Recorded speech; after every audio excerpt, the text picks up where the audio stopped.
Ladies and gentlemen, welcome to another edition of Mother on Movies. Mom, my name is Carl. My name is Holly. And I'd like to welcome you to another edition of it.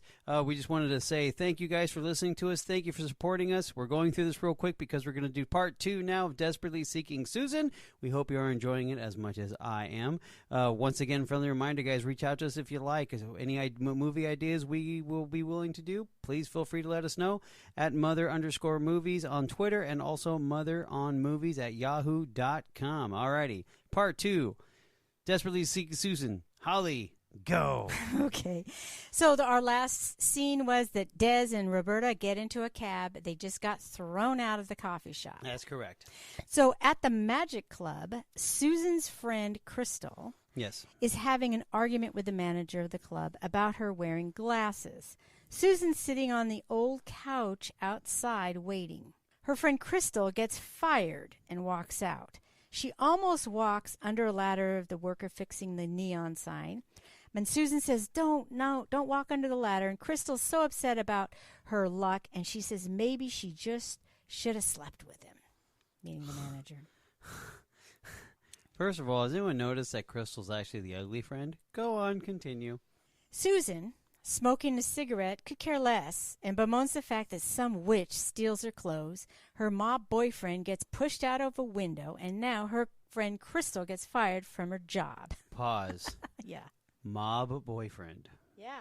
Boyfriend. So, who does Dez think? No, not Dez. Not Dez. Jim. Jim. Who does Jim think he is, according to Susan? Where does his pecking order? Well, he hopes he's on the top. Right. Crystal says, no offense, bad luck seems to be following you around, Susan.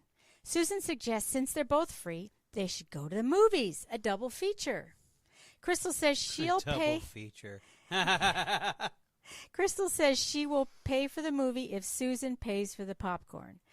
And Susan says, how much is the popcorn? $2.50. They walk off giggling. Immediately after, a help wanted sign goes up at the Magic Club. Now the next scene is Roberta and Dez pull up to the Magic Club in the cab. She apologizes again and asks if he's angry. He says he's not angry. She says he's a real pal and that she'll tell Jim. She gets out of the cab to go into the Magic Club and see the help wanted sign. Dez tells the cab driver to take him to the Bleecker Street Cinema. That's where he works. Yes. Inside the Magic Club, the discussion among the owner, manager, magician is where are they going to go get another girl to help with the magic act. In walks Roberta. They ask her if she's looking for a job. And she says, yes, I think I'm looking for a job. And they laugh, and she says, yes, I'm looking for a job. So the next scene, Gary is eating alone in his kitchen when Daisy, the housekeeper, asks if he's okay and hopes he gets good news about Mrs. Glass, which is Roberta. He replies he's okay, but notices a shopping bag Daisy has over her arm with items in it. He asks, where'd you get that bag? She said Mrs. Glass gave it to her, and sorry, he's not getting the bag. It's a nice bag. So what it is it's actually the consignment store bag. Yes, the consignment store bag, yes. So the next scene, Gary's in the Mustang convertible, vanity plate tub and spa, parking in a bad neighborhood in New York. 3 men are loitering on the sidewalk with a boombox blasting out a rap song. After Gary parked, the men leaned on the car eating Kentucky Fried Chicken. It's the little things, Carl. Details. Gary says, hey, guys, can you have your picnic somewhere else? Right. They move slightly and return to leaning on the car. Gary turns and then asks them to be careful. just be careful. The shop Gary enters is the consignment store where Roberta bought the jacket. Gary's asking the store clerk if he remembers Roberta or the jacket. The clerk doesn't want to get involved, but gives Gary the slip of paper Susan left with her contact information. That's right. Maybe she can help you. Plot She thickens. was coming to look for it, too. Now, the next scene is you see toes with cotton spacing each toe as someone's painting nail polish on them on a small table. The phone's ringing, and Crystal, Susan's friend, is yelling for her to answer the phone. Susan!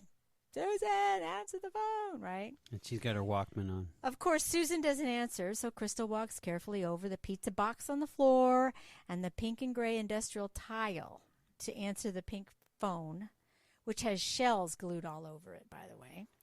It's an 80s thing.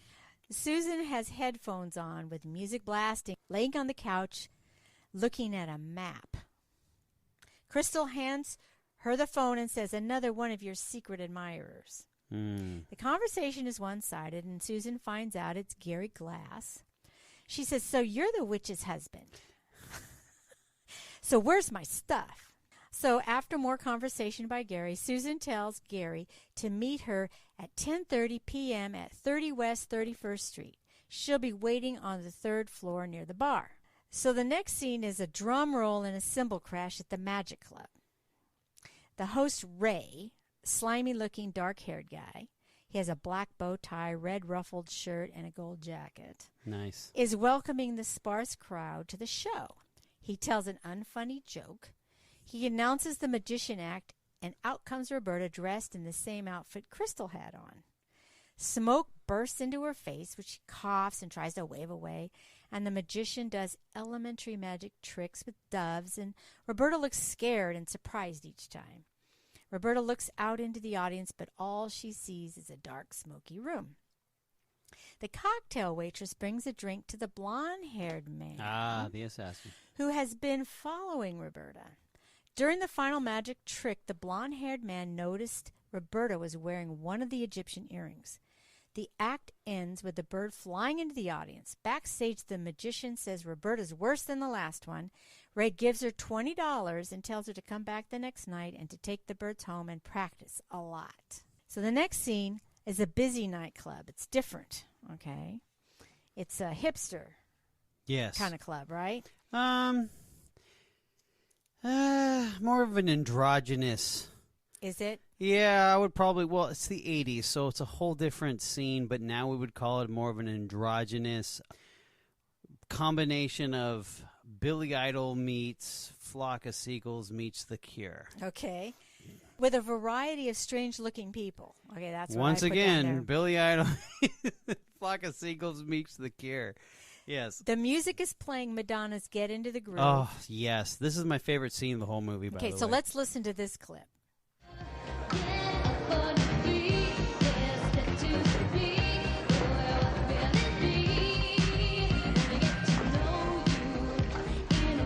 Gary Glass, right?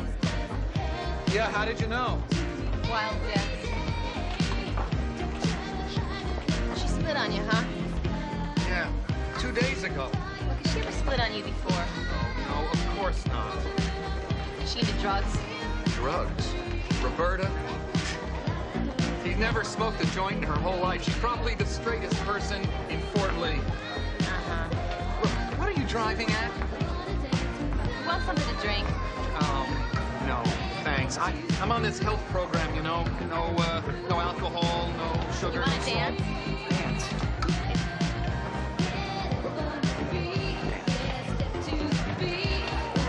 Excuse me. Excuse me.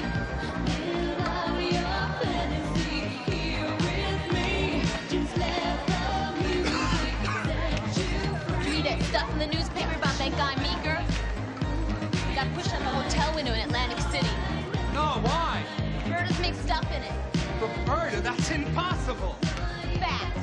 She's trying to frame me for Meeker's murder. Who's Meeker?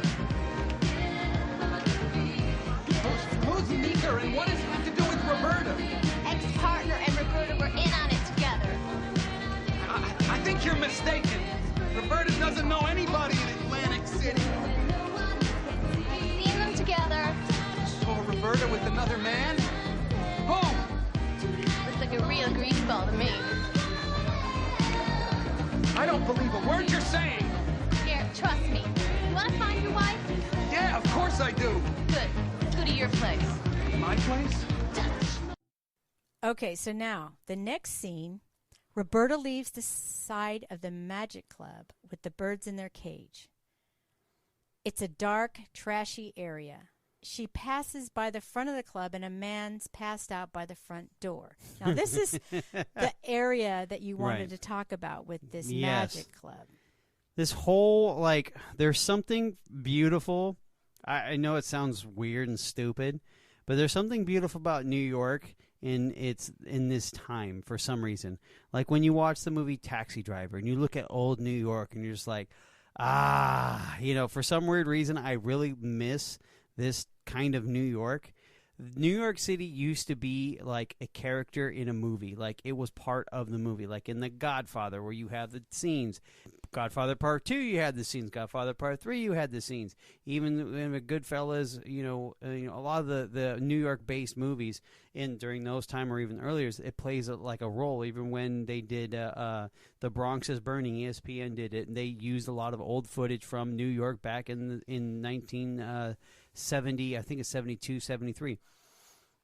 Like all the period pieces, New York was like its own little thing. Now you look at it, it's so commercialized. It's so like it's lost its character for some weird reason. I think maybe the character's coming back. Oh no, it's coming back. No, it's definitely coming back. But it's kind of like when you see New York now, it's just like okay, it's just a big, huge metropolitan city. It's like meh, But when you look at the movies in the '80s, like even Crocodile Dundee. Oh, that's true. It's just like you see New York and like oh yeah, like it's just there's something like vibrant and lively about the New York in the '80s where. Then you go to the New York now, it's just like, it's like even Times Square looked different. Of course. Or even like, what was that movie that they did a lot of shooting the scenes in Times Square? It was Rhinestone with Sylvester Stallone and Dolly Parton. Like, that's like, you got that type of like, okay, you can see and feel the history of the scene just by staring at it. Now it's just, it's so cleaned up. You're just like, it's kind of lost its charm, if that's even that's the way I look at it I'm sorry, I love old New York. Go ahead, sorry. So now the blonde-haired man cracks open the front door and sneaks out looking at Roberta. He's following her, and she gets the feeling someone is following her and is getting scared. She starts running away and passes a lot of trash and a little trash fire in the street. That's kind of weird, huh? No one's around. Right. So she finally loses him and sees a back door to a business and runs in.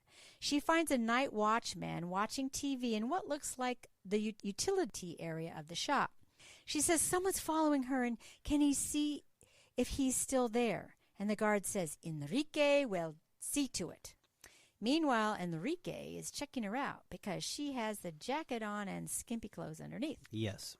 He leaves, and she sits down watching the Spanish TV program he was watching. Right. On comes a commercial, which is for Gary's Oasis, only in Spanish.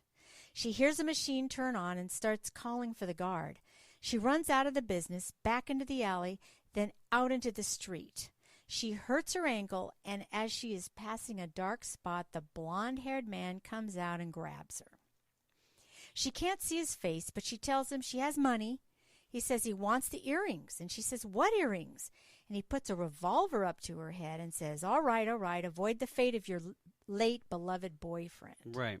So he thinks that she is Susan. Yes, this is official now. He thinks he's got Susan. So sirens are coming towards them. He releases her. She falls on the ground unconscious. Yeah, this is the second time, huh? He grabs a plastic bag she had and runs away. The cops come up with a flashlight. Now, this is another thing I'm going to talk about after I tell you. Yeah. The cop comes up with a flashlight and asks her, is he your pimp? Yes, that's right. Roberta is still in a daze and does not answer his question.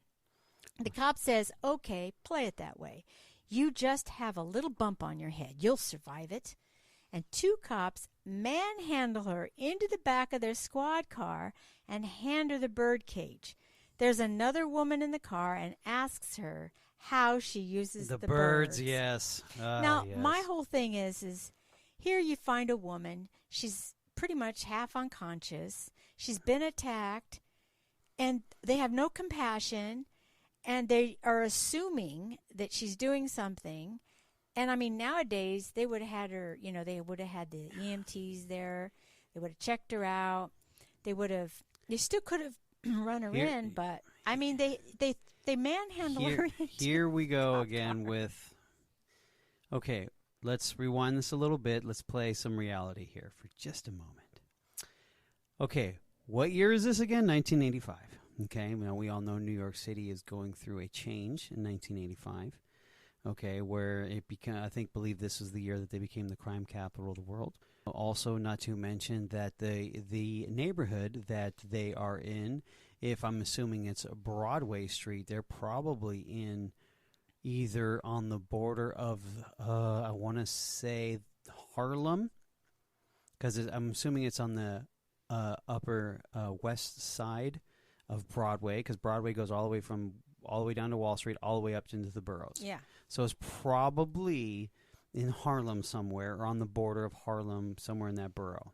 Okay, so I thought it might be in Lower Manhattan. I don't think it's in Lower Manhattan. Well, I didn't. Well, I guess Bleecker Street is pretty far away from there because he had to run a taxi. You run a taxi and other stuff. Yeah. So my only thing is well, if you can tell by the condition of the neighborhood and possibly the gentleman eating the chicken, it's probably in that area, either the Bronx or it probably is. Well, the I just Bronx, don't think. or what? maybe Harlem. One of the two. I just know they had Battery Park and that she did walk around there. Anyway, bottom line but the thing is, she's scantily cladly dressed. Okay. Yes, okay. This is the 80s, so it was a little different. Okay, I just know how I feel that our police are here in our town versus that. Well, once again, in the 80s, there was a lot of police corruption as well, so it was... Okay. We can go on a diatribe we of won't this. do We that. will not do that, no. The next scene is Susan and Gary. Because remember, they hooked up at the club when we heard the clip. Right. And he decided they had their chat, and Susan was telling him about what she was making up a story about Roberta. And right. This, you don't really know who she is and all this stuff. And Gary's freaking out. Oh, now he cares. Well, he's kind of can't believe it. So Susan suggests, let's go to your house. So they go to Gary's house. Right. Fort Lee. Yes. And so Susan and Gary are at his house, and she's checking out the bedroom. She sprays on some of Roberta's perfume, and she bounces on the bed, and she starts going through the nightstand and finds Roberta's undies and some self-help books. How to Be Your Own Best Friend, I'm Okay, You're Okay, Dr. Ruth's Guide to Good Sex. And Gary says he didn't know Roberta read this stuff. And Susan says, between you and me, what do you really know about Roberta? Mm-hmm. And she gets up and compliments the wallpaper as Gary puts the stuff back neatly in the nightstand, okay? And that is actually the theme for Gary. He has no idea what Roberta likes. No clue. Does. Yeah, he does. She's invisible to him. So he follows Susan into the walk-in closet where she picks out a black lame jacket and puts it on. Gary says, shouldn't you ask Roberta before you start taking her clothes? Susan walks into the bathroom and weighs herself. Asks Gary, how much does Roberta weigh? He says 105, 110 pounds. She says, very, very close, meaning her weight. She walks over to the bathtub. Nice tub.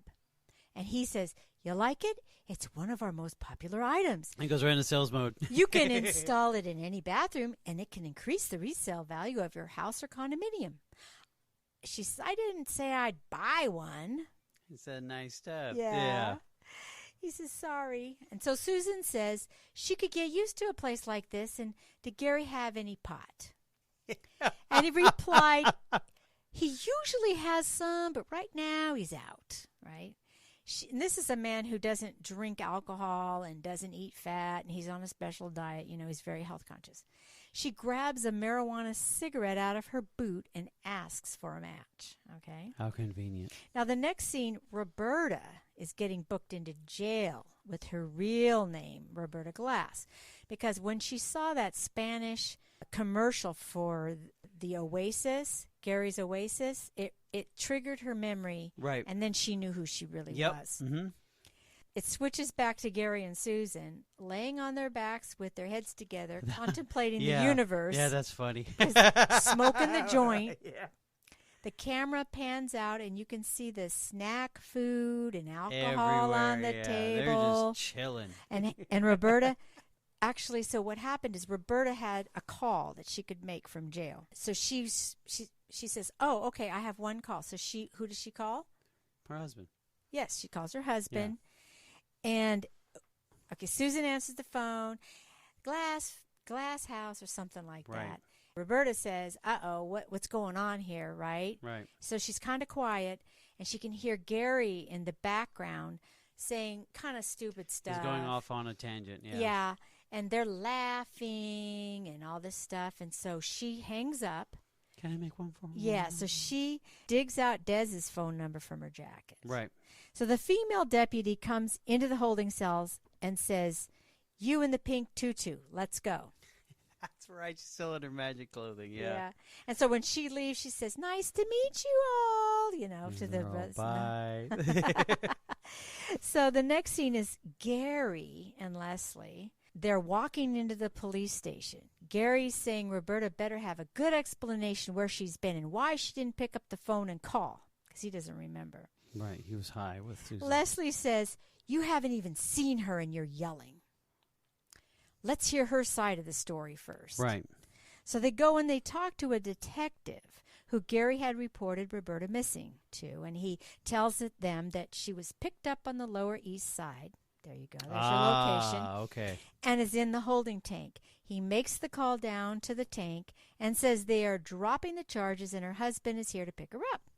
Gary and Leslie see her booking photo and are in shock at Roberta's appearance, because the detective had the wedding photo of Roberta that he gave as a... Yeah, and then it looks like she basically, the portrayal of she's been hooking. Yeah. The detective says someone paid her bail and she was released. They just missed her. And Gary says, "Who paid her bail?" And the cop said, "Boyfriend, pimp, who knows?" So the cops are reinforcing this story that they don't even know, right? Gold, They don't even know. They don't care. So the next scene, Dez and Roberta are climbing up the stairs to his apartment, and Dez says, "Consider this the last favor, and that she's really living up to her reputation." And Roberta says, "That's just it. I'm not who you think I am." Dez says he doesn't care who she is then.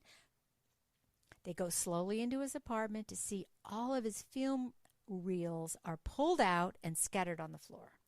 He can't believe Victoria would do this. And Roberta says maybe it's the guy who grabbed her in the alley the night before. Right. Basically, Roberta tries to explain that the guy who grabbed her wants Susan, which she is not. And Dez is so upset he's not listening to her. He lists how he gets thrown out of a coffee shop, has to fork over $200 for bail, and now his apartment is trashed. He says he doesn't need this trouble. Right. So Roberta says, fine, she'll leave, but she could have been killed last night. She was really scared. She grabs her clothes from the mattress on the floor to start shoving them in, and as she goes to leave, the skull suitcase pops open, and all her stuff falls out. And she breaks down crying and says she's sorry, and Dez comes over to her and says, it's not that bad. He's had worse parties than this. And she laughs, and he kisses her and takes her over to the mattress. Ah, yes. Now, the next scene, Susan is in Gary's swimming pool in her black lace bra and men's boxers. She gets out to lay on... You're right. She gets out to lay on a chaise lounge, and on the table beside her is wine, cheese puffs, Camel cigarettes. Oh, she's living the life. Matches, cassette tapes, and a cordless phone. After putting on her sunglasses, the camera pans out and shows a pink portable radio and a small TV. Susan has a remote and turns on the TV. After switching a few channels, she comes up on the news, which shows footage of Bruce Meeker and Richard Nolan, the blonde-haired man, being released from jail pending their appeal for smuggling, and are the prime suspects of the disappearance of the Nefertiti earrings. Yeah, plot thickens on what the earrings are all about. Yes. Gary and Leslie are driving to Gary's house, and Leslie's going on about a woman she heard of that was a prostitute during the day and a housewife at night. She did it for years, and Gary says that is impossible. Roberta doesn't even like sex. And Leslie says she read 4 out of 5 prostitutes are lesbian. And Gary said he would know if his wife was lesbian. And Leslie says, why? You didn't even know she was a prostitute. She says, Gary, I think you have to accept the fact that there is something very unusual about your relationship. You think? Oh, gosh. When Gary and Leslie get to the back gate of the house, Gary sees the mess by the pool and knows Susan is still at the house. He tells Leslie, don't get the wrong idea. Susan was trying to help find Roberta. Up in Gary and Roberta's bedroom, Susan is laying on her back smoking a cigarette. Yes, ma'am. Okay, now let's listen to this clip. Susan! What are you doing here? I got good news and bad news. What do you want to hear first? You said you were going to leave. Okay, good news first. Your wife isn't partners with the greaseball. Susan, my wife has just been picked up on the Lower East Side, escaping from her gun-toting pimp. He's not a pimp. He's not a pimp. He's not a pimp. The bad news is that he's probably going to kill her because he thinks she's me. What? Did you ever read this? She kept a diary. It's great stuff. Couldn't sleep. Went into kitchen. Gary came in. Turned on light. Gary left. Finished birthday cake. Pages of it. It's got to be a cover. Nobody's life could be this boring. You shouldn't be reading that. It's private. Yeah, well, it's not about her. It's about me. Listen to this. He's looking for Susan again. She's late returning from Mexico. This is the 5th ad he's run. Why does he want to see her so badly? Who is she? And there's my picture. Gary, why didn't you tell me she read the personals? We could have settled this yesterday. She read them all the time. I didn't think... Yeah, well, fortunately for everybody, I'm here and I'm thinking. Give me the car keys. I'll bring her right back. Hiya. Gary, she is taking the car keys. Shut up, Leslie. Okay. Diary. That little sneak. What did she say about me? Gary, she's taking the car keys. Shut up, Leslie. Well, no, because, yeah, this scene here is, she basically kind of does a whole breakdown of letting Gary and Leslie know, hey, if you didn't tell me she read the personals, and of course she's making complete fun of Roberta's life because she's reading her diary. It's like, there's no way. This has got to be a cover. There's no way. I said, there's got to be a cover. There's no way that anyone's life is this boring. Right. Yes. So, and of course at the end of the scene where, he's basically on the bed. Gary's so frustrated. He's just trying to figure out because his wife just got picked up from being beaten by his gun-toting pimp. Yeah, exactly. Like so, yeah, there's a lot of funny little scenes, funny little phrases. But, yeah, I mean, basically the plot thickens and Gary's finally, being informed of what kind of is going on. So after putting on one of Gary's shirts, Susan drives Gary's car down to the newspaper office. Give me the car keys. She has lace stockings with garters and men's boxer briefs. Yes. A white lace tank top on. And as she goes into the office from the street, she passes 3 dark, buff, handsome men. They're triplets, by the way, who stare and smile at her. At the desk of the personal, Susan fills out a form and the clerk reads it back. Desperately seeking stranger, seeking Susan. Regarding key. Meet me Saturday night, Magic Club, Broadway, 9:30. Be there. The clerk asks, is that it? She says, yep, she'll love it. He goes, pay the cashier. The next scene, Dez and Roberta are in bed, and she lets him know she's not Susan. She's been married for 4 years, lives in Fort Lee, and her husband sells bathrooms, spas, and saunas.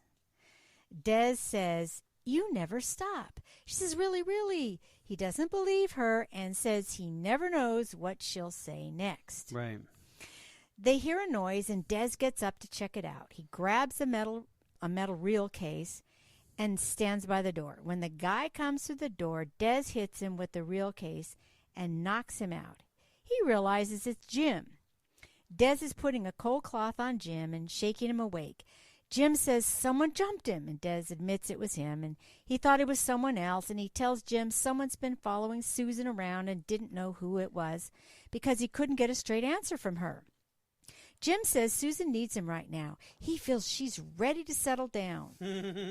Dez says he doesn't think so, and Susan is not the type to settle down. And Jim says, how do you know Susan so well? Dez says, oh, she's just so wild, and that's what's so great about her. Jim says, is that so? Have you been really seem to have examined it? Dez finally admits he hooked up with Susan and said she was irresistible, and he knew it was the wrong thing to do. Roberta is in the kitchen, heating up water and listening to the conversation. Jim says Susan is just playing with Dez and doesn't mean anything she says. Dez says, let's just ask her. Now she's in the kitchen. Jim says, Susan's in the kitchen? She's here? Dez tells Susan to come out to where Jim is. When she doesn't come out, they go into the kitchen to get her and find she left through the window. I'm not sure why she did that. Yeah. I mean, But they could have solved the whole, pretty much a lot of stuff. So the next scene, Roberta is sitting on a bench in Battery Park with the birdcage. On the next bench is a homeless man laying down with a newspaper over his face. She notices the paper and goes over to look at the top page, which is the personal ads. There she sees the message Susan left for her to meet that night at the Magic Club. She puts the newspaper back on the man and takes off. The next scene, Dez is relaxing in a hammock, petting a cat, when he hears Jim yelling for him. Jim says he thinks Susan is jerking them both around. He tosses Dez the newspaper and asks, who is this stranger? Yeah. So the next scene, drum roll at the Magic Club, right? Here we go. And an ensemble of elderly gentlemen are playing a jazz number. There's a saxophone, piano, and drums. Susan walks in with Gary, Leslie, and Larry, the dentist, right? Susan has Roberta's black sequins jacket on. Right. Gary says he doesn't understand what they're doing there. And Susan says, trust me, Gare, you're in for a real surprise. So let's listen to this clip. I still don't understand what we're doing here. Trust me, Garrett. You're in for a real surprise. Hey, Susan, listen, your little surprises are beginning to make me nervous. What'd she say? She says we're in for a real surprise. Well, I guess we're not going to see Tony Bennett in this place. I'd settle for a police escort. How could you let her wear Roberta's jacket? Hey, she's cold. She's got to wear something. So that clip, what are some of the funny lines that you liked? Well, Gary's just so weird. I mean, he's like, I can't believe you let her wear Roberta's jacket. He's like, well, she's cold. I She's know, gotta wear Leslie. something. And then Larry the dentist goes, well, I guess we're not going to see Tony Tony Bennett here. They're in there, and on the stage is a Ventriloquist. stuffing his puppet into the suitcase as the puppet's objecting.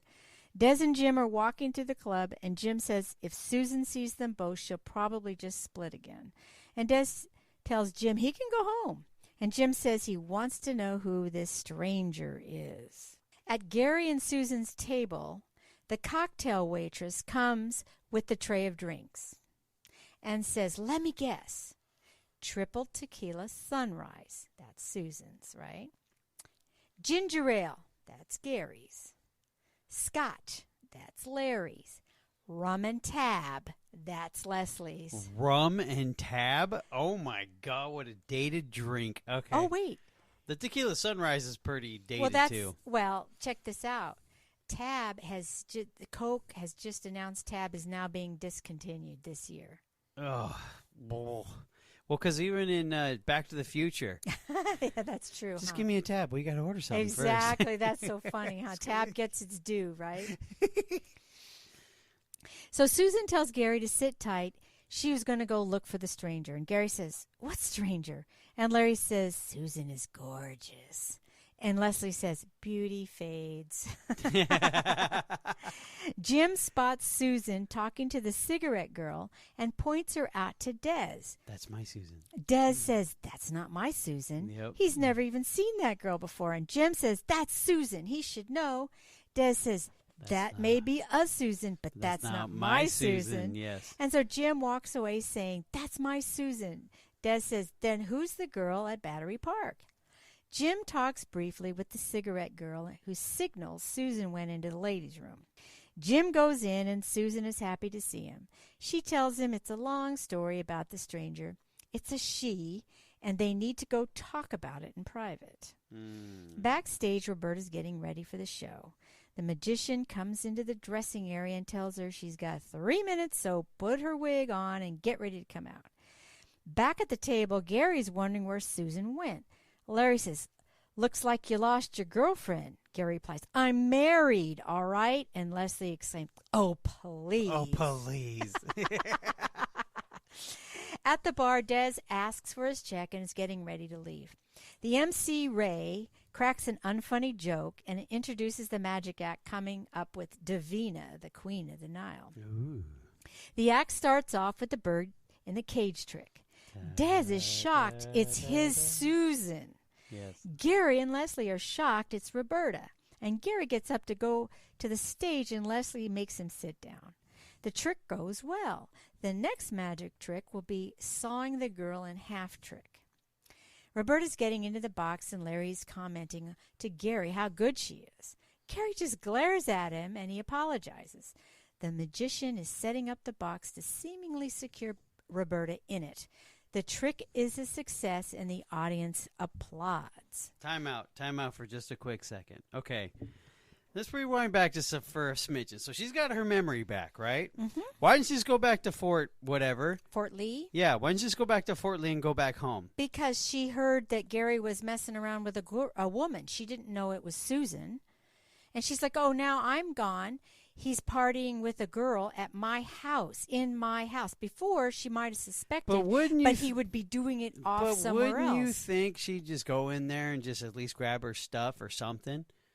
Maybe later, but she's just... But why was she going to the mat? I just think that's just... I'm sorry. I'm just throwing this out. No, because she was in Battery Park, remember? She was waiting. Yeah, but it's not like she can't make another phone call. It doesn't like she has an access to money. It doesn't like... Well, they didn't have ATMs yet. Good point. I'm just saying. No, she didn't know what to do. She saw the ad in the paper at Battery Park. That's right. She does work there at Magic. Technically, yeah. yes. So she okay. All right. Never mind. Okay. All the things are aligning, right? Right. I should just be quiet. No, that's fine. That's a good question. Just as Roberta is celebrating the success of the trick, she sees the blonde-haired man out in the audience. That's the guy. She screams, "Yes, that's the guy, that's the guy." The blonde-haired man runs up to the stage, knocking down Gary in the process, grabs Roberta's wig and one of the Nefertiti earrings. He takes off to the back of the club. Chaos ensues, with Roberta yelling help, the curtain coming down on the magician, and the band striking up a tune to divert the crowd from panic. Yeah, exactly. It sounds so 40s, huh? The magician is doing disappearing flower tricks as Gary charges the stage calling for Roberta. Dez finally runs up to the stage calling for Susan. "Who is this guy?" Gary asks. "Who are you?" And Roberta stands up in the box and introduces Gary to Dez as her husband. Dez says, "The hot tub salesman? So you were telling me the truth last night?" And Gary says, "Oh, no, you spent the night with him? Is he the pimp the police told me about?" And Dez and Roberta say, he is not a pimp, but a friend of hers. They are all arguing at the same time, but Roberta shouts for everyone to wait a minute and asks Dez to leave her, let her have a minute with Gary. And Dez says he needs to be alone too and leaves. Gary lifts Roberta down, hugs her, saying the nightmare is over. The blonde-haired man is still trying to escape the club and comes up on Jim and Susan making out on a pinball machine. Wow, they're more than making out. I was like, how is he going to do this? Okay, go ahead. He raises a gun to Susan's head and takes her as a hostage. Jimmy is left with his pants down. Gary and Roberta are discussing her situation, and she asks him what he is doing there, and he says, "Never mind, why did you leave me?" And she replies, "It was an accident." And he said, "Like the soliciting?" And she said, "Yes." He can't get over it. It all started with the personals and explained desperately seeking Susan, and or she's explaining. Right. Men are trying to find the blonde-haired man in the backstage of the club, and he has Susan with a revolver at her head as a hostage. Right. Roberta's finishing up her story as Gary's looking at the costumes. Out of the blue, Gary asks her if she's a lesbian. Are you a lesbian? Okay, so let's play this next clip, okay? So then they thought I was a prostitute, and that's why I got arrested. Roberta, are you a lesbian? Leslie told me lots of prostitutes are lesbians. Gary, you're not listening to me. I'm not a prostitute or a lesbian. We'll get professional help. I don't care how much it costs. The important thing is, I want you to come home with me. Why? Why? What do you mean, why? I mean, why do you want me to come home with you, Gary? Come on, don't get excited, all right? Don't get excited. What, are you on drugs or something now? Look at me. I looked at you. You look ridiculous. I mean, look at me, Gary. I'm not coming home with you. You're just tired. Why don't you get changed, and we'll talk about it at home, all right? Come on. Come on. That's fine. I'm going to go outside, and I'm going to wait for 5 minutes. And if you're not there, I'm going to leave without you. Goodbye, Gary. Okay, Carl. So what do you think about that scene? Well, no, I mean, she's just trying to explain something to him, and Gary legitimately is treating her like an object versus his wife or his partner. He always goes on the whole thing, well, Leslie's his most prostitute. He can't get over the fact that, you know, he actually thinks she is a prostitute, which he's like, no, you continue to explain. And then, of course, you know, with him kind of just, you know, when she's saying, no, you need to look at me. And he never answered the question when she asked, why do you want me to come home with you? No, And she wanted to say, I love you, and I want to. She wanted an answer, but no, that's what I'm saying. He wouldn't answer. He wouldn't answer because at this point, she's an object versus a person. Mm-hmm. That's what it is. But in his mind, but in his world, women are just nothing but objects because he's also having a respectable affair. Correct. Right. When she says, Gary, look at me, I'm not coming home with you, then what is the threat? It's a threat. If I'm not out there in 5 minutes, I'm going home without you. Yeah. Wow. He didn't even beg. He didn't even say No, he was it's sorry. Nothing. Nope, nothing. And before that, he's said, doesn't matter what the cost is. You know, money's no object. Money is no object. I just want you to basically go back to the way it was. Yes. Yeah. So in the meantime, Susan is still being held hostage by the blonde-haired man.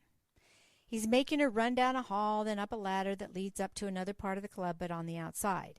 He noticed Susan has on the other Nefertiti earring and takes it from her. Susan is struggling to get away, and Jim is running around trying to look for her.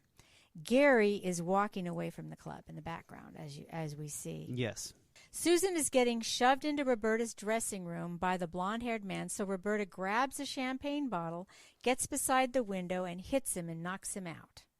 Susan looks up from the floor and says, "Good going, stranger." Jim comes through the window, says hi, and the girls laugh.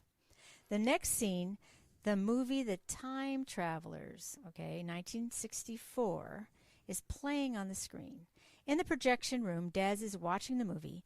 Roberta climbs the stairs and comes up behind him. She taps him on the back, and he's startled and hits his head on the low edge of the ceiling. And Roberta has a black and green jacket on with no patches. He says hi. He asks her how she's doing and guesses her name's not Susan. He asks her what her real name is. She says Roberta, and he says, that's nice. They kiss, and he pushes her up against the projector where the film stops, and because of the heat of the light, melts the film. The audience objects, but Jim and Susan are in the audience too, eating popcorn, and just shake their heads and laugh. The music Get Into the Groove starts playing, and the scene switches to a ceremony where Roberta and Susan are receiving a check as a reward for the return of the Nefertiti earrings. The end. Good job. Good job. All righty. Now, since it's Mom on Movies, what about this movie, Mom? I remember the first time I saw it, it was in a drive-in theater. It was called the Anaheim Drive-In. It's now where the 24-hour fitness is. Yes, and the McDonald's and the Lowe's. And all that stuff. Yeah, and the furniture store. Yes. And I was with Cherie, my friend. I won't say her last name. And we were in rebellion. Yes. Because we left, I guess, you kids at home. And by ourselves. I doubt it. And we lived with several people. They were watching you. And, and we snuck out and watched it. Very nice. I remembered it. Very I really nice. wanted to see it. I don't know why. I just did. But well, you were a Madonna fan, so it made sense. I guess. I remember you made me watch her concert live in Paris, I think it was. Oh, I don't even remember. Really? You don't remember? Jeez. Come on, memories. It was probably a little racy. No, because it was in Paris. It was live.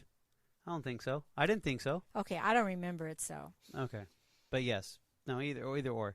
So I'm a fan of this movie. I really enjoy this movie. I think this is, Madonna's incredibly attractive in this movie. Oh, yeah. Yeah, it's like... I think she was pretty much at the top of what I enjoyed looking at her. I mean, obviously, later in the years, she got more muscle tone or whatever you want to call it. She looked perfectly fine to me. Right. Okay, just like Michael Jackson did back in the day. Yeah, I mean, they looked... It wasn't over exaggerated. Like no, all these it was muscles, natural. It was natural. Beauty. She was beautiful. No, this is my favorite Madonna. Honestly, even when she did "Who's That Girl," which is one of those other offshoot movies, which I enjoyed, but it's pretty terrible. I don't think I liked it as much. No, you did not. You did not because she's not. In it she's that not much, that. huh? No, she's not in it that much. She's the short hair blonde version Madonna that kind of looked like Marilyn Monroe. Oh, I like that look. Yeah, but this was like she just was kind of going into the Marilyn Monroe kind of a transition from the Desperately Seeking Susan. She was still wearing leather jackets and stuff, so it was kind of like kind of yeah, kind of no. But before she went into full blown "Who's That Girl" album stuff, yeah. When she was the short hair blonde girl for a while. I think the Dick Tracy. That's what it was. Oh, yeah. The Dick Tracy look. Yeah, that was what 90, 91 Dick Tracy. That's where she transformed into that more of a classic look. Kind of getting away from the punk rock look, but this just her whole everything. look. Yeah, no, because I think it would be something more attainable for a normal person. Yeah. Without for a guy surgery yeah. Well, for a guy like me, I could have a chance at at least approaching her. That's about it. I don't know if I get a yes or a no, but to me, she looks incredible in this movie, and that was like a good crush for me, big time. So considering my My age, kind of girl. she's about 24 at the time. Yeah, 24 at the time. It's fantastic. Now Roberta, I don't remember her in any other movies. She comes from an acting background family. Yeah, because in fact, isn't her David Arquette is her brother. Yeah, David Arquette and Dan Arquette, I think, is also related. I don't know. I don't have the. Don't worry about it. Yeah, we're not looking up anything as we're speaking, but she evidently was sort of. It was for her to showcase her. It ended up being Madonna's showcase. Madonna showcase instead. She's a beautiful girl too. No, she is. But I prefer Madonna for some reason. Yeah. Because they kind of look a lot similar, and same build, same kind of hairstyle, but just for me, I was just more attracted to Madonna prior to. Even if you take the stardom away from all that, I think Madonna was just that's my bag of chips. Yeah. My bag of potato chips. Yes, and give me a ginger ale with Gary. But funny. It is funny. No, the movie, honestly, I think is really, really cool. It's funny how fashion forward it is nowadays because, Madonna's clothes, not Roberta's. Well, Roberta she was the Susan wannabe. Yes, she was the Susan wannabe. But like the lace gloves, it was the Michael Jackson lace gloves, half gloves, all of the finger gloves, yeah, and they also had all the bracelets and the long necklaces and the hairdos and the scrunchies and all that stuff. Yes. And the style's basically back already because girls are wearing that the, now, and I'm like, that's that's 80s. Like the fishnet kind of thing. Yes, the short skirts, yes. boots. The oh my gosh, cool. boots! That's what I like. Yes, I would want to wear boots every day of my life, but we live here and it's about 6 months of heat. Right. And I don't work in an office anymore, so I can't wear the boots. Because, when you work in an office, it's freezing, so you can wear the boots. Right. So, anywho, well, like I said, I love this movie, but you love it more. obviously. Yeah, I mean, I'm glad we did it, although it was long. Sorry, people. That's okay. It's fine. Alrighty, guys. Well, thanks again for supporting us. Thank you for listening, guys. Continue just to give us that the ideas, the positive feedback. We love it at Twitter, at mother_movies, and also at motheronmovies@yahoo.com. And on that note, good night, Holly. Good night, Carl.